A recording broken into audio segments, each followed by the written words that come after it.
하나님 말씀 사무엘하 14장입니다. 1절부터 11절까지 교독으로 읽겠습니다.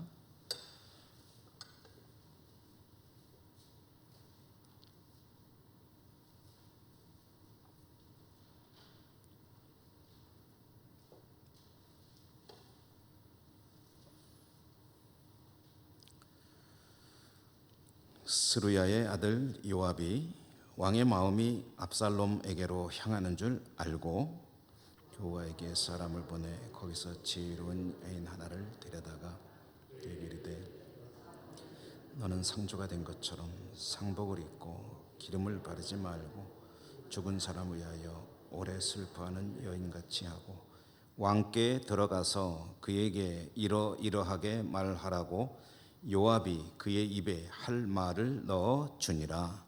드고와 여인이 왕께 아뢰 때에 얼굴을 땅에 대고 엎드려 이르되 왕이여 도우소서 하니 왕이 그에게 이르되 무슨 일이냐 하니라. 대답하되 나는 진정으로 과부니이다. 남편은 죽고 이 여종에게 아들 둘이 있더니 그들이 들에서 싸우나 그들을 말리는 사람이 아무도 없으므로 한 아이가 다른 아이를 쳐 죽인지라. 온 족속이 일어나서 당신의 여종 나를 핍박하여 말하기를 그의 동생을 쳐 죽인 자를 내놓으라. 우리가 그의 동생 죽인 죄를 갚아 그를 죽여 상속자가 될 것까지 끊겠노라 하오니 그러한즉 그들이 내게 남아있는 숯불을 꺼서 내 남편의 이름과 씨를 세상에 남겨두지 아니하겠나이다 하니 왕이 여인에게 이르되 네 집으로 가라. 내가 너를 위하여 명령을 내리리라 하는지라. 드고와 여인이 왕께 이르되 내 주 왕이여 그 죄는 나와 내 아버지 집으로 돌릴 것이니 왕과 왕위는 허물이 없으리이다. 왕이 이르되 누구든지 내게 말하는 자를 내게로 데려오라. 그가 다시는 너를 건드리지도 못하리라 하니라. 여인이 이르되 청하건대 왕은 왕의 하나님 여호와를 기억하사 원수 갚는 자가 더 죽이지 못하게 하옵소서. 내 아들을 죽일까 두렵나이다 하니 왕이 이르되 여호와께서 살아계심을 두고 맹세하노니 네 아들의 머리카락 하나도 땅에 떨어지지 아니하리라 하니라. 아멘. 여러분 수요 예배에서 이렇게 뵙는 건 참 오랜만이죠. 한 2달하고도 넘죠. 2달 넘게 우리가 3, 4, 5, 3달 3달 넘게 쉬었군요. 오랫동안 수요 예배를 드리지 못했는데 이제 좀 우리가 어느 정도 적응을 할 수 있게 됐기 때문에 조심하면서 예배를 드려도 되겠다 해서 드리게 되었고 참 좋습니다. 역시 저나 여러분 우리들은 예배하는 자리를 계속 가져야 참석을 해야 좀 뭔가 좀 살아있는 그런 느낌이 있는 것 같습니다. 이렇게 수요일마다 성경을 쭉 읽어나가는데요. 여러분 이제 우리 성도님들은 잘 그렇게 별로 염두에 두는 일이 아니지만 설교자들은 굉장히 중요하게 생각해야 되는 성경 읽는 태도가 있습니다. 뭐냐면은 이제 말씀을 전하기 위해서 성경을 대할 때 어떤 생각을 가지고 미리 내가 어떤 목적을 가지고 내가 하고 싶은 그 이야기를 하기 위해서 성경을 정할 때가 있습니다. 반대로 성경을 읽고 그대로 성경이 말하는 바를 전하는 스타일의 성경 해석과 설교가 있습니다. 이것이 크게 나누면 2가지인데 내가 하고 싶은 말이 있다. 예를 들어서 헌금무리한 설교를 하고 싶다. 그럼 어떤 말씀이 좋을까? 그래서 그걸 끌어오는 것. 그다음에 전도 좀 하라고 막 하고 싶다. 이거를 전혀 안 할 수는 없지만 그러나 매번 할 때마다 그런 식으로 자기 어떤 먼저 할 얘기를 딱 정해놓고 거기에 적절한 성경 말씀을 갖다가 끌어다가 성경 말씀의 본래 뜻과는 상관없이 자기가 하고 싶은 말을 그걸로 적절하게 버무려서 하는 설교가 있고, 하나님 말씀을 그저 읽고 담백하게 거기에서 나오는 이 말씀을 왜 주시는가 하는 것을 이제 먼저 받고, 그리고 그것이 그 당시에는 어떤 의도로 하나님이 말씀하셨고 오늘 우리는 이 말씀을 어떻게 받으면 되겠구나 하고 해석을 하고 우리들에게 적용하는 스타일의 설교가 있습니다. 어떤 것이 좋으냐는 것은 여러분 벌써 아실 겁니다. 좋다기보다는 바른 설교라고 해야 되겠죠. 그리고 그렇게 바르게 설교하는 방식 중에 하나가 여러 가지 방법이 있는데 책을 쭉 읽어나가는 것이 그런 방법 중에 하나입니다. 내가 미리 어떤 말씀을 목적을 정하는 게 아니라 그날 주시는 하나님 말씀으로 알고 받고 그 말씀이 무엇을 우리에게 오늘 전해주시는가. 그래서 때로는 쭉 읽어나가는 것을 좀 어렵게 힘들게 느끼시는 분들이 계신 것 같아요.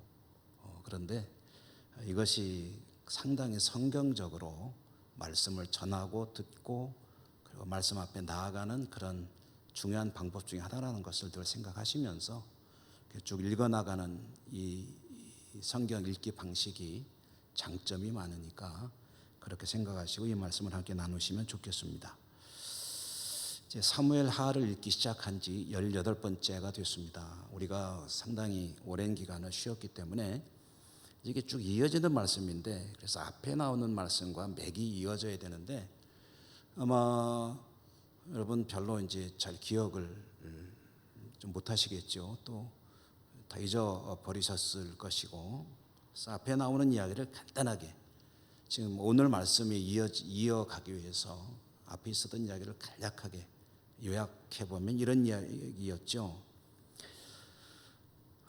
다윗이 밧세바를 간음했죠. 그리고 아이를 잉태하게 되었죠. 그래서 어떻게 해결해 보려고 했는데 해결이 안 됐죠. 그래서 더 악한 꾀를 내가지고 그 밧세바의 남편을 죽게 만들었죠. 죽인 겁니다. 어떻게 겉으로 보면은 자연스럽게 전쟁터에서 전사한 것 같지만 사실은 죽게끔 만들었으니 그것은 살인이죠.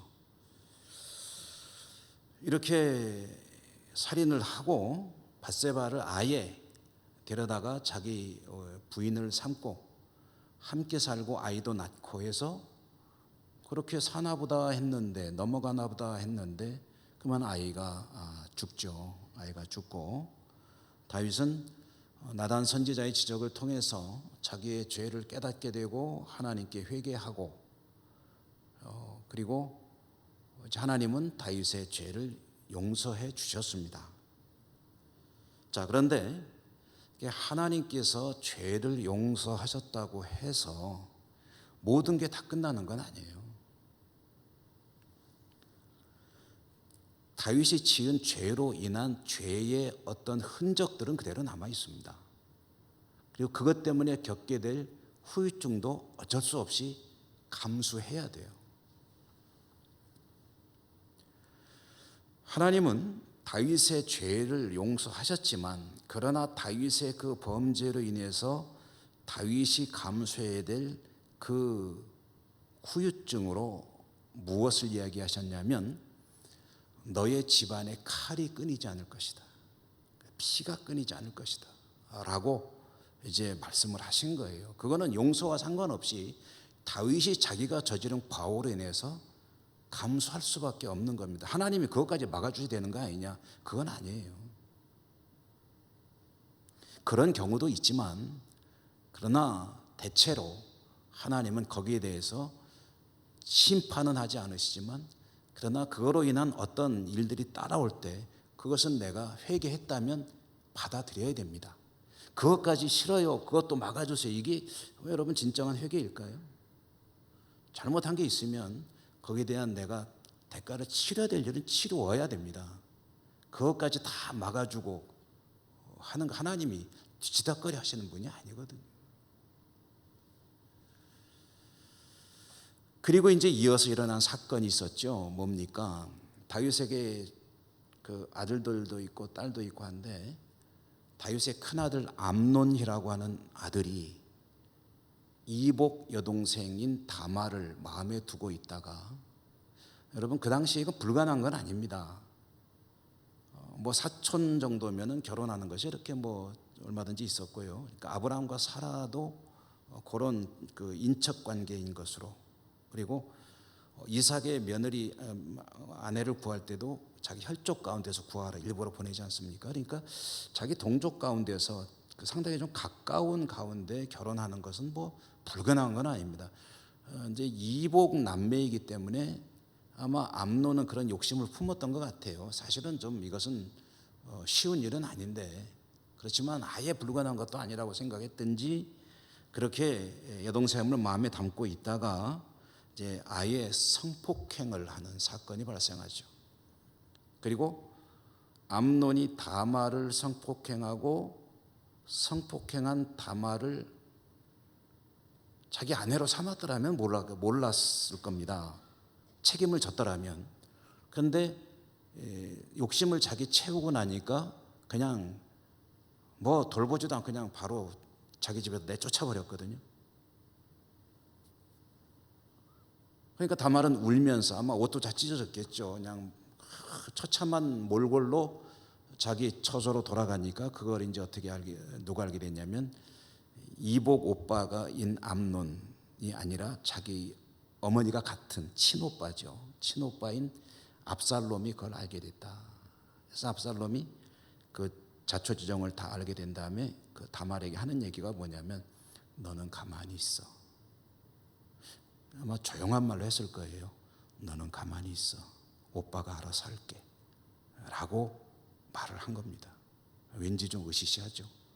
뭔가 일이 벌어질 것 같죠. 일이 벌어졌습니다. 압살롬이 암논을 계획을 세워가지고 불러내가지고 죽여버렸습니다. 다윗의 입장에서 보면 큰아들이 자기 딸을 성폭행했고 그 큰아들을 작은아들이 죽여버리는 그런 참 처참한 일이 자기 집안에서 벌어졌습니다. 압살롬은 형을 죽여버리고 집에 있을 수가 없잖아요. 그래서 자기 외갓집으로 도피해버렸는데 일종의 정치적 망명을 했습니다. 왜냐하면 한 나라의 왕족이기 때문에 정치적으로 망명을 하는 형식까지도 띄는 그런 도피를 했습니다. 그술이라고 하는 나라, 자기 외가거든요. 다윗은 처음에는 딸도 그렇게 되고 두 아들을 잃어버리는 그런 참으로 어처구니 없는 상황이 벌어졌는데, 그리고 압살롬에 대해서는 분노했죠. 암논에 대해서도 분노했고 압살롬에 대해서도 분노했습니다. 근데 분노만 했습니다. 그렇게 세월이 흘러갑니다. 그러면서 다윗의 마음속에 어떻게 정리가 되냐면 죽은 아들은 죽은 아들이고 살아있는 아들은 다시 좀 돌아와야 되는 게 아니냐 하는 마음이 이제 싹트기 시작했습니다.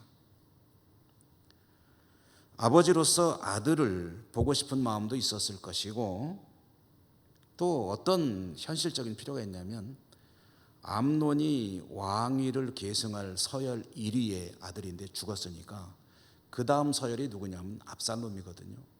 근데 압살롬이 도피해 있는데 그 도피한 압살롬이 돌아오는 게 좋겠다 하는 생각을 합니다. 왜냐하면 이 압살롬은 아들들 중에서도 왕으로서는 아주 괜찮은 그런 인재였기 때문입니다. 여러 아들들이 있는데 그 중에서 누구를 후계자로 삼을 것이냐 할 때 여러분 재벌들도 그러잖아요. 큰아들이 제일 잘났으면 참 좋은데 얘는 사업에 재능이 없어. 얘는 뭐 기업을 얼마 가서 다 망가뜨릴 거야. 그런데 보니까 저 셋째가 넷째가 얘는 사업에 상당히 소질이 있고 수완이 있어.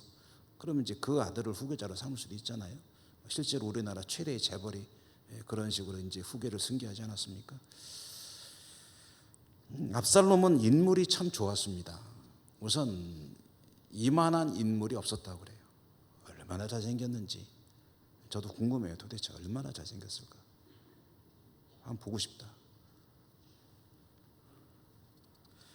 외모가 빼어났고 그리고 이 정치적인 역량도 있었습니다. 그리고 두뇌 회전도 빠르고 사람들의 마음을 끌어모을 줄도 알았어요. 그러니까 정치력도 있고 외모도 좋고 모든 것이 다 왕으로서의 어떤 자질을 갖추고 있는 그런 왕자 압살롬. 그 다윗의 입장에서 곰곰이 생각해 보니까 또 이런 생각도 듭니다. 이 녀석이 지 형을 죽이긴 했지만 사실 따지고 보면 그럴 만도 하지 않느냐. 나라도 그랬을지 모르겠다. 이제 압살롬을 조금씩 이해하기 시작합니다. 엄연히 사실이 뭐냐면 이복 형제이고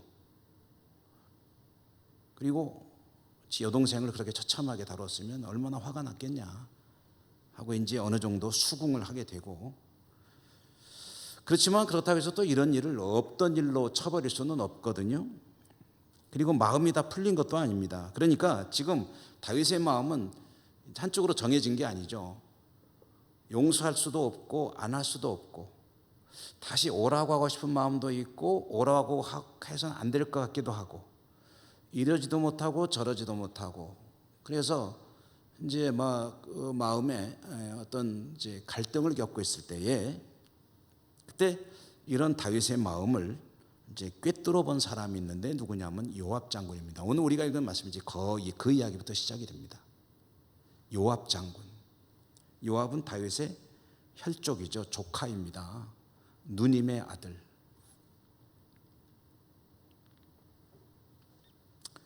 요압은 압살롬을 돌아오게 해야 되겠다. 임금의 마음도 저렇거니와 압살롬이 돌아와야 한다고 생각을 했던 사람입니다. 요압이 왜 압살롬을 돌아오는 일에 관심을 가지게 되었을까 하고 생각을 해보면 이것도 역시 성경은 하늘에서 벌어지는 일이 아니고 사람들 살아가는 세상에서 벌어지는 일이거든요. 그러니까 사람의 마음으로 생각해 보면 많은 것들이 어렵지 않게 다 짐작이 됩니다. 요압이 왜 압살롬을 돌아오게 하려고 했을까 하면 다윗의 생각을 읽기도 했지만 또 자기에게도 무슨 목적이 있었을까 하는 것도 생각해 보게 됩니다. 압살롬이 지금 저렇게 일종의 왕자로서의 자격을 상실하고 도피 생활을 하고 있는데, 이럴 때 내가 힘을 써서 돌아오게 하면 압살롬과 한번 제휴를 해서 다음에 압살롬이 왕이 되면 나의 권력 기반은 더 든든해지지 않겠나, 킹메이커가 되는 거죠. 그래서 자신의 권력 기반을 잡을 수 있지 않겠느냐, 더 든든히 할 수 있지 않겠느냐, 지금도 막강한데. 그리고 이렇게 평상시 왕자들 지켜보면 죽은 암논은 참 지멋대로 하는 좀 왕의 제목감이 못 되고, 그래서 압살롬이 제일 난 것 같아 하고 생각했을지도 모릅니다. 근데 나중에 보면 요압이 결론적으로는 이제 압살롬과 같이 가진 않아요. 오히려 압살롬과 반대편에 서가지고 압살롬을 직접 창으로 찔러 죽이는 게 요압이거든요. 압살롬이 나중에 아버지를 배신해서 반역 쿠데타를 일으켰을 때 다윗은 압살롬이 궁지에 몰리는 것을 이제 알게 됩니다. 그래서 요압에게 압살롬을 제발 죽이지 마라, 살려서 데려와라 라고 하는데, 살려서 잡아갈 수 있지만 요압은 칼로 창으로 찔러 죽여버리거든요. 그러니까 이 요압과 압살롬의 관계가 어떤 것인지는 정확히 알 수는 없지만 어쨌든 이 당시에는 요압이 한번 압살롬과 손을 잡아보려고 하다가 중간에 무슨 일이 있어서 아마 틀어진 건지는 모르겠지만 어쨌든 요압은 압살롬을 이제 불러 올립니다. 아마 순수한 의도는 아니었을 것입니다. 그런데 한 가지 우리가 성경을 앞뒤를 쭉 읽어보면 확실한 것은 있는데, 요압이 볼 때에 다윗에게 문제가 좀 있었던 것은 사실인 것 같아요. 어떤 문제냐면 많이 이제 늙었습니다. 다윗이 늙으면은 분별력이 흐려지고, 그리고 판단이나 또는 행동이나 이런 것들이 요압이 보기에는 저 왜 저러지, 왜 삼촌이, 임금님이 왜 저러지, 그렇게 영민하고 상황 판단이 빠르고 용맹하던 저 양반이 왜 저러지 할 만큼 이제 좀 여러 가지 문제들을 드러냈던 것 같아요. 그러니까 요압의 입장에서는 압살롬을 불러다가 후계 구도를 좀 명확히 해서 왕권을 강화해야 되겠다 하는 생각을 한 것일 수도 있고요. 어쨌든 이제 요압이 보기에 다윗의 시대는 끝나간다라는 생각을 했던 것이고 압살롬을 후계자로 세우려고 했던 것도 맞는 것 같습니다. 그런데 요압이 압살롬을 불러 올려야 하는데 그런데 자기가 결정할 수는 없거든요.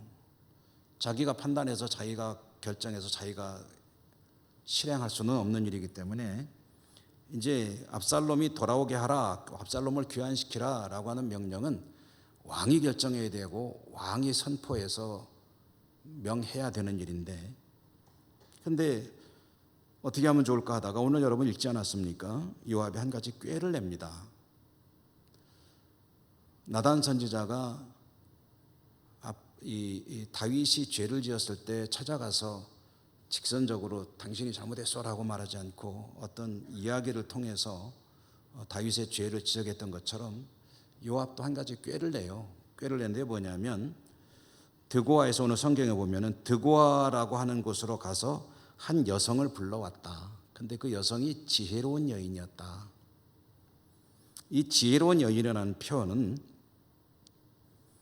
이 여성이 굉장히 머리가 좋고 똑똑해서 그런 사람임을 나타낸다는 의미라기보다는 하나의 어떤 그 관용적인 표현인 것 같아요. 요즘 말로 한다면은 어떤 브로커 또는 해결사 이런 쪽으로 뭔가 좀 일을 잘하는 한 여성, 뭐 그런 의미 정도로 이해하면 좋을 것 같습니다. 그 드고아에 뭐 문제가 생기면 잘 풀어내는 여자가 한 사람이 있다는데 그 사람을 내가 불러다 써야 되겠다. 왜 드고아 사람이냐 하면은 이 드고아가요 어디냐면은 다윗의 고향인 베들레헴의 바로 옆 동네거든요. 그러니까 다윗의 입장에서 보면은 자기 고향 사람입니다. 자기 고향에서 나름대로 뭔가 명망 있는 한 여성이 찾아와 가지고 자기한테 뭔가 할 말이 있다고 하는 그런 상황을 이제 요압이 만드는 거예요. 그리고 그 여성한테 너 이렇게 이렇게 해라 하고서 아주 다 각본을 짜줍니다. 요압이 짜준 그 각본은 어떤 거냐면 네가 가서 이렇게 왕에게 이제 하소연을 해라. 뭐냐면 내가 홀로 된 여성인데 아들이 둘이 있는데 이 두 아들이 싸우다가 그만 형이 동생을 죽였는데 동네 사람들이 이런 못된 녀석 같으니라고 해가면서 그 형을 내놓으라고 그런다. 동생을 죽인 그런 못된 아들을 어떻게 살려줄 수 있느냐. 그거 내놔라. 우리가 죽여버리겠다 라고 동네 사람들이 지금 찾아와 가지고 그냥 얼마나 압박을 가하는지. 그런데 아들 하나 죽고 이게 저 이쁜 건 아닌데 아들 하나가 죽었는데 이 남은 아들마저 죽이면 어떡하자는 소리냐 이거죠. 남은 아들마저 죽이면 그러면 지 아버지의 이름은 누가 이어갈 것이고 재산은 어떻게 지킬 것이고 여성에는 재산권이 없거든요. 아들이 있어서 이 아이가 집안의 재산을 가지고서 자기도 봉양하고 이렇게 살아가야 되는데 아들들이 없어지면 친척들이 다 재산 나눠갈 텐데 그럼 나는 또 어떻게 살라는 거냐. 그 아들이 이쁜 건 아니지만 그러나 나도 살고 가문의 명맥을 이어가기 위해서는 그렇게 하면 안 되는데 사람들이 얼마나 험악하게 달려드는지 내가 대책이 없습니다. 왕이시여 좀 살려주십시오. 그 다윗이 그 말을 듣고 명령을 내리죠. 판결을 내립니다. 네 아들을 내가 지켜주겠다. 정말이죠? 정말이다. 정말이죠? 정말이다. 도장을 여러 번 반복해서 찍는 거예요. 그럼 이제 가야 될 거 아닙니까? 자기 목적을 달성했으니까. 그런데 여인이 임금님 한마디만 더 할게요. 그래서 뭐냐? 나는 그렇다고 치고 당신은 왜 그렇게 안 하십니까? 그 임금한테 이제 딱 그냥 쿡 찌르고 들어오는 거예요. 왜 한 아들을 죽인 다른 아들을 저렇게 버려두십니까? 하나님께서 그것을 좋아하시겠습니까? 하고서 아주 당돌하게 덤벼드는데 다윗 임금이 그 말을 딱 듣는 순간 상황 파악을 탁 하는 겁니다. 이거는 이 여성이 하는 이야기가 아니라 누군가가 시켰구나. 그래가지고 너 솔직히 말해, 요압이 시켰지? 그렇습니다. 요압 장군이 시켜서 제가 이 일을 하고 있지만, 그러나 요압 장군이 꼭 시켜서만은 아니고 하나님께서 어떻게 생각할지를 한번 잘 고려해 보십시오. 다윗이 그 말을 듣고 이제 명분을 찾은 겁니다. 그래서 이제 요압에게 압살롬을 데려와라, 돌아오게 해라, 귀환은 시켜라. 그래서 압살롬이 다시 예루살렘으로 돌아오게 되는데요. 그런데 압살롬이 돌아오지만 다윗은 압살롬을 완전히 사면한 것은 아닙니다. 자기한테 와가지고 인사도 못하게 합니다. 왕궁에 들어오지 마라. 너 집에 가서 조용히 지내라. 말하자면 예루살렘으로 돌아오게는 하였지만 왕자로서의 지위는 다 회복시켜 준 것이 아니고, 형을 죽인 죄에 대한 용서도 이루어진 것이 아니고, 자택에서 근신하도록, 요즘으로 하면은 자가격리하라. 꼼짝 말고 집에 있어라. 그래가지고 명령을 한 거예요. 자, 이렇게 해서 압살롬의 암논 살해 사건은 수습 국면으로 가는 것 같죠.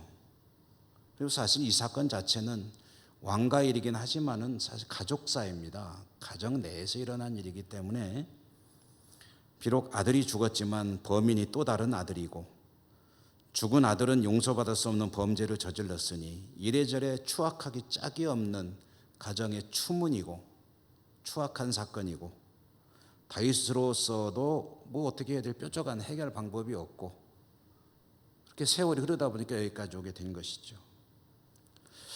이것은 이제 겉으로 드러난 이야기인데, 우리는 여기서 한 가지 이제 성경을 읽으면서 그 속에 들어있는 이야기도 좀 끄집어낼 수 있어야 되거든요.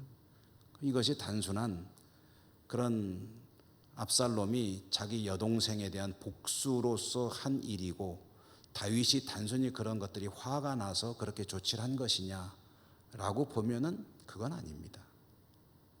그건 겉으로 드러난 모습이에요. 여러분 항상 무슨 일인지 그렇잖아요.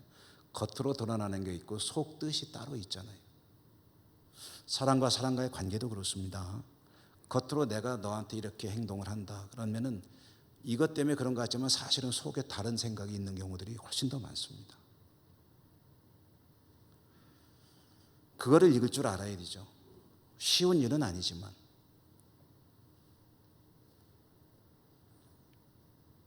이 속에 들어있는 정치, 진짜 알맹이는 뭐냐면 정치 이야기입니다. 정치, 권력의 이야기, 권력의 이야기. 다윗은 어떤 사람입니까? 이스라엘의 왕입니다. 왕권을 쥐고 있는 그런 통치자입니다. 이 권력이라는 것은 뭐 그런 얘기 하잖아요. 누구와도 나눌 수 없다.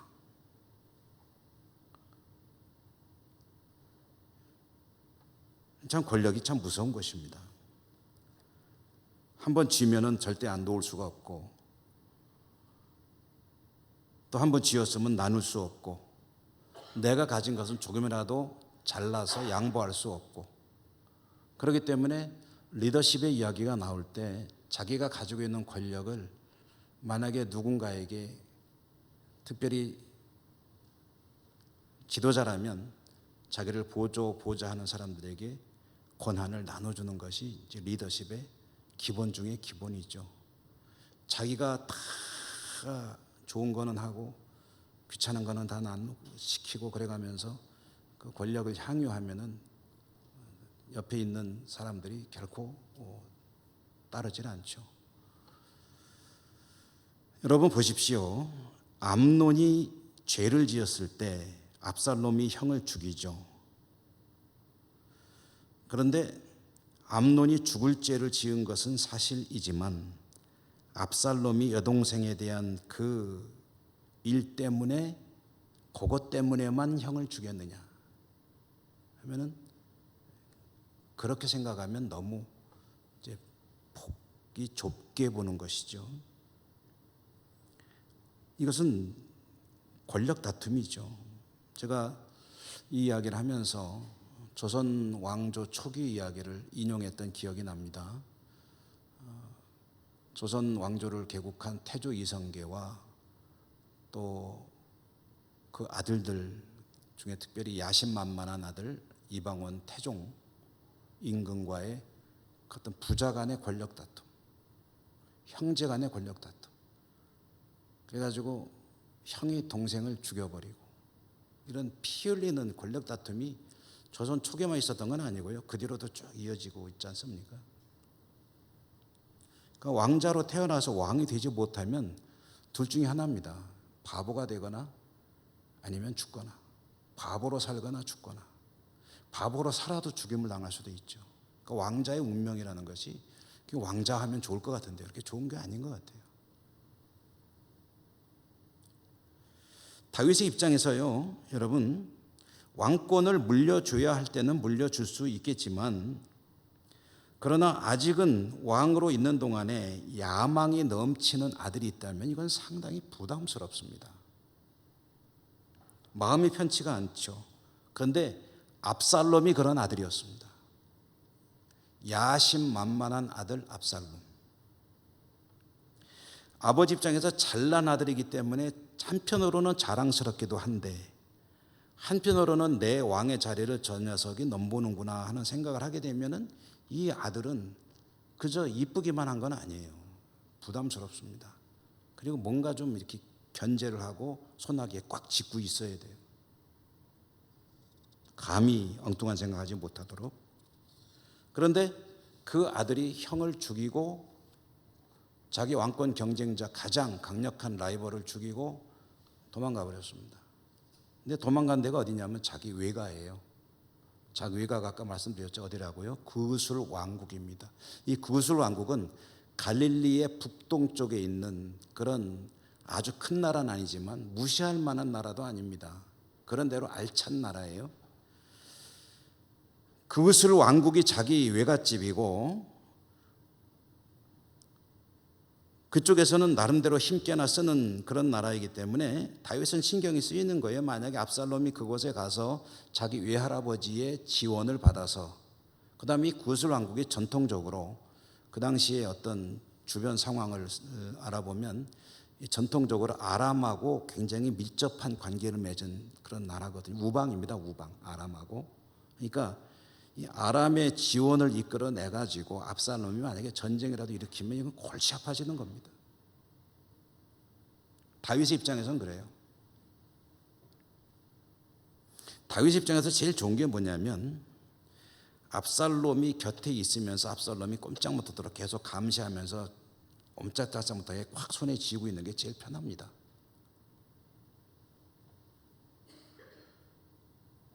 그런데 데려오자니 형 죽이고 도망간 녀석이고, 데려올 명분도 없고 안 데려오자니 또 아들이기도 하고, 또 야가 결국은 나중에 내 왕위를 이을 왕이 돼야 되는데 이런저런 걸 생각하면 머리가 복잡하기 짝이 없는데 어쨌든 돌아올 명분이 생기고 돌아오게 되었습니다. 그렇지만 압살롬을 견제해야 됩니다. 그래서 인사를 안 받는 거예요. 너 용서한 거 아니야. 근신하면서 조용히 지내. 자가격리. 앞으로 몇 년 일지 모르지만 꼼짝 말고 근신하고 있어. 함부로 날뛰지 마. 물론 이 말은 이제 압살롬이 듣겠습니까? 다음 주에 그 이야기를 우리가 읽을 겁니다. 그리고 압살롬도 압살롬이지만 이제 더 부담스러운 존재가 누구냐면 요압입니다. 요압은 압살롬을 데려오자고 하는데 다윗은 그러니까 다 의심할 수밖에 없어요. 이 친구가 도대체 압살롬을 왜 데려오자고 그럴까? 혹시 둘이 결탁해서 쿠데타 일으키려고 하는 거 아닐까? 요압은 군대를 손에 쥐고 있는 그런 실권자입니다. 둘이 연합해서 엉뚱한 짓을 벌일지도 모릅니다. 다윗은 근본적으로 요압을 믿지 않아요. 이스라엘의 군대를 장악하고 있고 잘 통제도 되질 않습니다. 아까 말씀드렸죠. 제발 내 아들만은 죽이지 말라고 그랬는데 근데 그냥 창으로 찔러 죽이고 돌아와서 엉뚱한 핑계 대버리고 마는 거예요. 나중 일입니다마는 다윗은 솔로몬에게 왕위를 넘겨줄 때 은밀하게 몇 가지를 지시하는데 그 중에 하나가 뭐냐면 요압을 제거하라 라는 이야기를 합니다. 아들을 위해서 그렇게 말하는 거죠. 요압도 압살롬도 위험 인물입니다. 여러분 이렇게 보면요, 이 다윗의 일생이 참 불우하기 짝이 없다는 것을 알 수 있습니다. 왕이 됐으니까 좋겠다 하는 생각이 들 수도 있지만, 그러나 왕이 돼서 권력을 누리면 뭐합니까? 주변에 도대체 자기가 마음을 열고 대화할 사람 하나가 없는데, 유일하게 다윗을 사랑하고 돌봐줬을 모친은 성경에 명확하게 나와 있지는 않지만 일찍 여의였을 것으로 봅니다. 어린 시절 그리고 소년 시절 아버지와 형들로부터 가정에서 천덕꾸러기로 살았습니다. 목동으로 살았어요. 막내인데 청년 시절에 결혼해서 조금 잘 나가나 싶었는데 아내로부터 장인으로부터 버림을 받습니다. 끊임없는 살해 위협 속에 살게 되죠. 평생 피 흘리는 전쟁터로 도망자로, 또 도망자가 아니어도 전쟁에서 전쟁으로 전전하다가 나이가 들어서 보니까 주변에서 자기 왕의 자리를 노리는 아들이 있고 요압과 같은 인물도 있고, 사실 자기가 이렇게 좀 터놓고 이야기할 사람이 하나도 없는 거예요. 이제 몸은 늙어가지고 처량한 신세가 되어가는데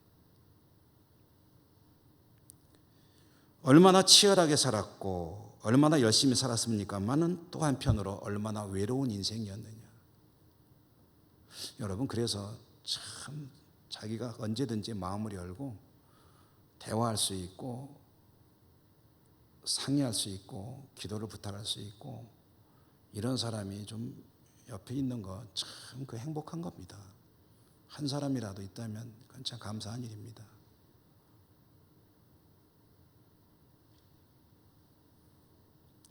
다윗은 심지어는 아내들도 여럿이 있었지만 과연 어떤 아내가 다윗에게 정말 친밀감을 주는 그런 아내였을까? 그렇기 때문에 여러분, 다윗의 인생이 이렇게 외롭고 쓸쓸한 것이었기 때문에 다윗은 더더욱이 하나님을 의지하지 않을 수 없었을 것이다. 그러니까 어렸을 때나 나이가 들어서나 오직 하나님, 그 한 분만이 진짜 자신이 유일하게 의지할 수 있고 어려움을 토로할 수 있고 언제든지 호소할 수 있고 매달릴 수 있는 그런 유일한 대상이었다. 그렇게 외롭기 짝이 없는 가운데 하나님만을 의지했기 때문에 그의 입에서 그렇게 많은 아름다운 찬송들이 흘러나온 게 아니겠느냐. 시편을 다윗이 많이 지었다고 하잖아요. 한 절반 정도 지었다고 하는데 정확하지는 않습니다만은 대략 그렇게 봅니다. 약 절반 정도를 다윗이 지은 시편 노래라고 하는데 이거 엄청난 분량이죠. 근데 그 다 보면은 참 대체로 하나님께 호소하고 탄원하고 찬양 드리고 그리고 이런저런 여러 가지 지혜에 관한 시도 있고요. 근데 그럴 수밖에 없었다. 왜냐? 아무도 없으니까. 오직 하나님만이 의지할 대상이었으니까 다윗의 인생은 그렇게 갈 수밖에 없었다. 사실 고난과 역경 가운데서 위대한 예술이 탄생하죠. 여러분, 우리가 지금 어렵지 않게 생각해 보면 우리 기독교계에서는 철로 역정이라고 하는 위대한, 보통 말하기를 성경책 다음으로 많이 읽힌 책이라고 하는데, 존 버년이라고 하는 사람이 지은 이 철로 역정은 존 버년이 감옥에 갇혀가지고 그렇게 힘들고 어려울 때 쓴 이야기책이라고 그러죠. 우화죠, 우화. 중국에서는 가장 위대한 역사서라고 하는 사마천의 사기라고 하는 책이 있는데, 이 사마천이 사기를 기록한 것은 남성으로서는 참 가장 치욕적인, 남성성을 제거하는 그런 치욕스러운 형을 당한 후에 그 다음에 쓴 책이 바로 사마천의 사기라고 하죠. 또 세계적인 그 돈키호테라고 하는 작품 있죠. 스페인의 그 세르반테스라고 하는 사람이 지은. 세르반테스가 한쪽 팔이 잘리고 감옥에 갇혔을 때 쓴 작품이라고 그러죠. 돈키호테. 우리나라에서도 정말 천재 중에 천재라고 하는 다산 정약용 선생, 그분의 목민심서는, 그분이 지금의 강진입니까? 어느 쪽에 유배가 돼가지고 18해를 사는 동안에 쓴 책이다. 그러니까 그 정약용 선생이 그렇게 유배 생활을 하지 않았다면 목민심서와 같은 그런 위대한 저술이 나왔겠느냐, 이런 이야기들을 하고 나지 않습니까? 다윗의 생애는 왕으로 살았지만 고난으로 점철된 인생이었고 참 외롭고 쓸쓸했습니다. 지금 성경 속에 그런 이야기들이 들어있는 겁니다. 그러므로 다윗이 바라보고 의지할 것은 오직 하나님밖에 없었고, 그리고 그것의 총화라고, 저는 시편 23편이 그거의 총화라고 봐요.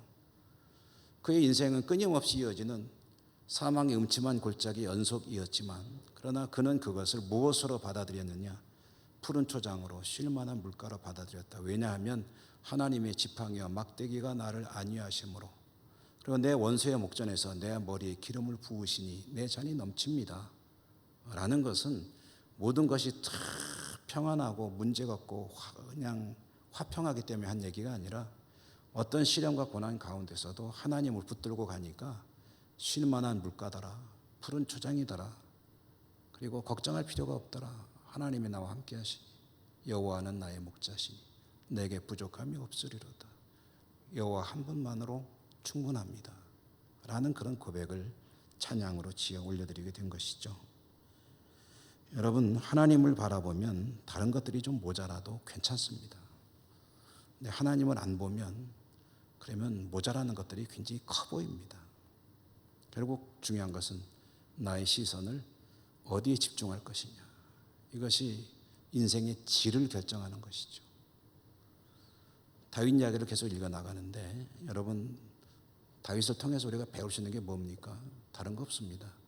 힘들고 어려운 상황 속에서 오직 하나님만 바라보는, 오히려 힘들고 어렵기 때문에 에이 하나님 이런 것도 안 도와주고 말이야가 아니라 하나님만 죽기로 작정하고 매달리는 그 다윗의 신앙, 그것이 그의 삶을 이끌어가는 힘이었고, 오늘 하나님은 그 이야기를 우리에게 들려주시는 겁니다.